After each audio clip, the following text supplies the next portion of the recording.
Hello, my name is BJ Evans, and I'm a virtual CIO at Advantage Technology. A virtual CIO basically is someone who understands the technology necessary to meet business goals. And I would classify it as more of a strategic role versus someone that may be a network engineer or a system administrator would be very tactical from a day-to-day technology perspective.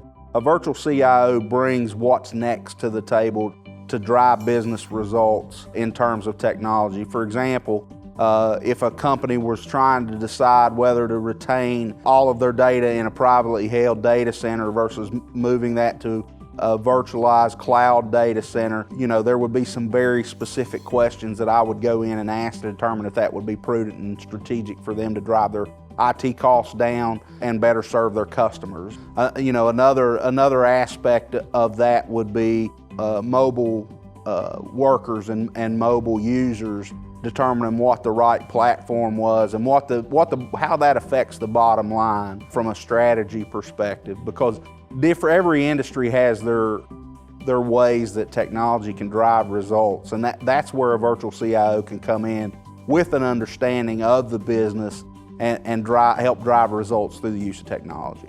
Yeah, I've worked with Richie and the guys at Advantage Technology for over 15 years. Richie and I have had a long-standing professional and personal relationship. I started out in telecommunications in 1995 with a little-known company called Bell Atlantic. Worked in telecommunications for 6 years and then went into the federal government contracting side of IT and worked in federal law enforcement for several years before moving into more of a senior executive role in the extractive industry, specifically mining and metals.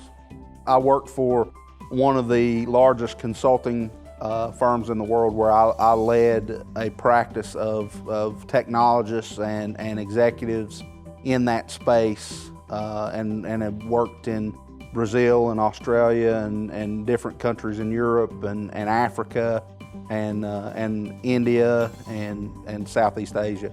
At the end of the day, feedback oftentimes in the IT world is always negative. So if we've done a good job, at the end of the day, the customer's going to continue to use us. Our customer base has been really solid and really loyal to us, and I think that's a testament to our ability to deliver results. To speak with an IT expert, visit advantage.tech/expert.